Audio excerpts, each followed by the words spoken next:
à tous, c'est Arnold Lee et je suis ravi de vous retrouver. Je vous souhaite la bienvenue dans votre émission Ciné-Sun à GRMR 96.6 FM. Donc nous sommes donc samedi, aujourd'hui 10h midi, c'est 2 heures de critique, d'avis sur les films qui sont sortis et qui vont sortir la semaine prochaine. Donc le petit point box-office de la semaine. Donc en fait sortaient 3 films la semaine dernière. 3 films donc, et en première place nous retrouvons le dernier épisode du serial D'un monde de sang, l'Entre d'un dieu, par la Garde Brothers. Donc pour sa première semaine, petite semaine pour les 3 films, petite semaine en termes d'entrée. Donc ce premier film rassemble un peu plus de 8 millions d'entrées seulement. Il faut dire qu'avec une semaine telle que celle-ci, il y a beaucoup de genres démodés en ce moment, ce qui fait que les chiffres ne sont pas franchement à la hauteur du succès pourtant critique et public de ces films-là, donc ce qui est dommage. Donc Un monde de sang, épisode 6, comme je vous dis, donc je parlais d'accueil critique, et ça a été le cas pour cet épisode-ci encore une fois, ainsi que la saison 2 dans l'ensemble. Donc excellent accueil critique, à noter les bonnes prestations de Richard Mier, enfin, qui du coup venait de quitter d'un serial pour réaliser ce dernier épisode. Richard Mier avec 4 étoiles sur 5, donc on espère qu'il va être cette fois-ci lancé sur une bonne une continuation, une bonne poursuite de performances telles que celle-ci. Emma Stewart qui n'est plus dans le système, qui a pris sa retraite, mais qui est arrivé 4 étoiles et demie, 3 étoiles et demie sur 5 pour cette prestation dans ce dernier épisode. Et Sam Boston pareil. Donc excellent accueil critique comme je vous le disais, avec une excellente saison, un très bon projet et un succès certain, voilà, un succès certain, et on espère une saison 3 qui sera de la même, du même acabit en tout cas, voilà. C'est la première place pour ce dernier épisode. Ensuite, en troisième place du box-office, j'ai envie de dire seulement la troisième place, c'est le 5e volet de la saga Dakota Smith, produit par la Pitbull Productions GM. Dakota Smith, donc l'épisode 5, qui lui rassemble seulement que un peu plus de 3 millions, quasiment 4 millions d'entrées, ce qui est très très peu, et le genre action est également démodé, donc c'est bon, peut-être un mauvais choix de sortie de film, mais toujours est-il que l'accueil lui aussi a été très très très bon de la part des producteurs, très très bon, avec une affiche qui cartonne, donc affiche made in GTP Arts évidemment.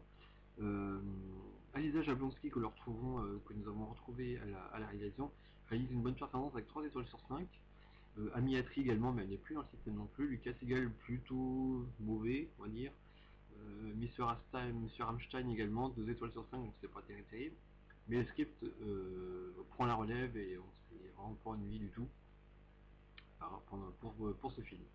Donc troisième place pour ce film-là. Et enfin, les livres d'Arcan, livre 1 Naissance, donc ça pourrait être une idée de serial, effectivement, par la jeune production Asimov Line Production. Donc petit film qui lui rassemble, donc en 9ème place, rassemble que 823 515 entrées exactement. Un petit film, mais une bonne ambition, une bonne surprise en ce qui me concerne. Donc casting pas franchement top, mais qui a de l'avenir, je pense. Des artistes génériques, donc ce qui n'est pas l'idéal non plus. Mais bon, pour moi, en ce qui me concerne, une bonne surprise, et en tout cas, c'est le principal. Donc on espère qu'il y aura une suite, je le suppose. Mais voilà, on attend la suite et on espère que tout va bien se passer pour cette petite saga, en tout cas. Voilà pour le petit point box-office. Je vous invite maintenant à découvrir les films qui vont sortir la semaine prochaine. Another est un thriller proposé par l'ami Calais Production. C'est vrai que le studio de production n'a pas pour habitude de proposer ce genre-là, tout simplement, le thriller, dans ses productions.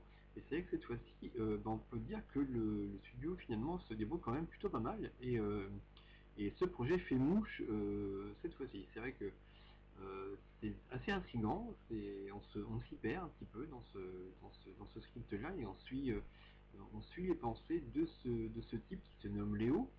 Donc c'est quand même bien fichu dans l'ensemble et on est vraiment rentré dedans. Il faut l'avouer, on est vraiment rentré dedans et ça a été très sympa à suivre. D'ailleurs comme l'affiche est très très bonne, assez bien faite, originale. Et ça nous a tout à fait plu. À noter que le film a été donc une série A, à noter tout de même que ce film est réalisé par Ryu Si-song, donc un artiste évidemment d'origine asiatique, qu'on a vu assez récemment, donc on m'a surveillé dans Guilty Pleasure, des films du cyborg de mémoire. Sinon, dans le rôle principal, nous retrouvons évidemment l'artiste que nous avons vu très bon, qui est Sonny Drake en fait, qui est un artiste très bon qu'on a vu beaucoup en 2028, qui revient cette année, donc par le biais de la Michael Prod. Voilà, on espère qu'il réalise une très bonne année également. Lou Darby, John Coleman, Jessica Boutboul et les musiques réalisées par Quentin Courage. Voilà, donc pour nous, un très bon projet qui obtient la note de 4 étoiles sur 5. Voilà, donc un beau succès qui nous a tout à fait plu. Passons au deuxième film. Alors, donc 3 réactions pour le prochain projet que je vais vous présenter. C'est plutôt ah, oh, ouais. Donc là, c'est trois façons de présenter ce film-là, qui est en fait la première production cinématographique de Gérard Cousin Prod, d'où le ah.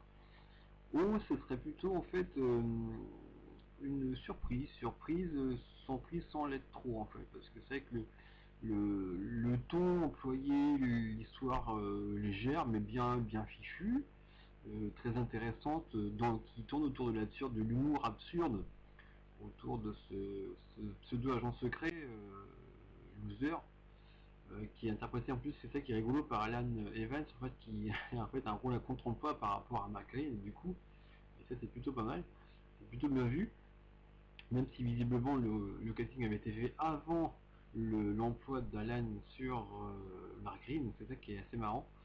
C'est que du coup, bah, j'ai vu à la fin que le script était en fait signé Michael Guillaume, donc de la Michael Prod, pardon. Donc voilà, j'étais un peu surpris, parce que du coup, effectivement, il y avait un petit peu de l'humour à la GCP, mais pas totalement. Donc j'étais un peu surpris, mais du coup, pour le coup, bon, bah, ça marche quand même. Ça marche quand même, donc on a mis une note de 4 étoiles sur 5 pour ce script-là, une affiche bah, GCP, hein, dans la plus pure tradition GCP. Gros ennui pour grosse mission, donc c'est le titre de ce film-là. Gros casting avec encore, on retrouve Tessa Mills à la réalisation, donc dans cette série-là. Alan Evans, comme je vous disais, dans le premier rôle principal masculin. La Gutierrez, Michael Cannon, Ashley Brewster, donc du lourd dans le casting. Et donc pour un script un peu court, mais qui marche bien. Donc 4 étoiles sur 5. Mais on attend surtout un véritable film made in GCP avec un script de la main d'un des piliers de cette ville de Gérard Merveille. Donc on attend ça avec impatience. Mais un petit retour en petite forme tout de même. Bon, on attendait autre chose, mais ça passe bien. Voilà, ça passe bien. Donc 4 étoiles sur 5, on passe au prochain film. Il y a quand même un petit air de Tim Burton dans le film d'animation que présente les films de Cyborg cette semaine.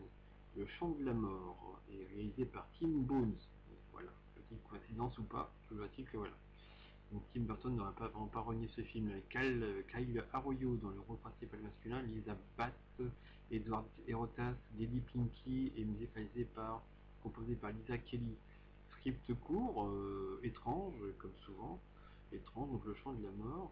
Euh, que dire que oui, effectivement, c'est pour nous en fait, on imagine bien un film très stylisé, très gothique, hein, je pense dans l'animation de ce film. Lugubre évidemment, lugubre. Voilà, un projet original et qui plaît sans plaire. C'est un film convenable, très particulier évidemment, qui passe bien, mais voilà, qui aura je pense, son public sans être totalement conquis, ce qui a été mon cas. Donc nous avons mis une note de 3 étoiles sur 5 pour ce film. Une excellente affiche par contre, effectivement, complètement raccord avec l'idée de ce film. Donc du bon travail. Voilà, donc 3 étoiles sur 5 pour ce film. Passons au dernier film.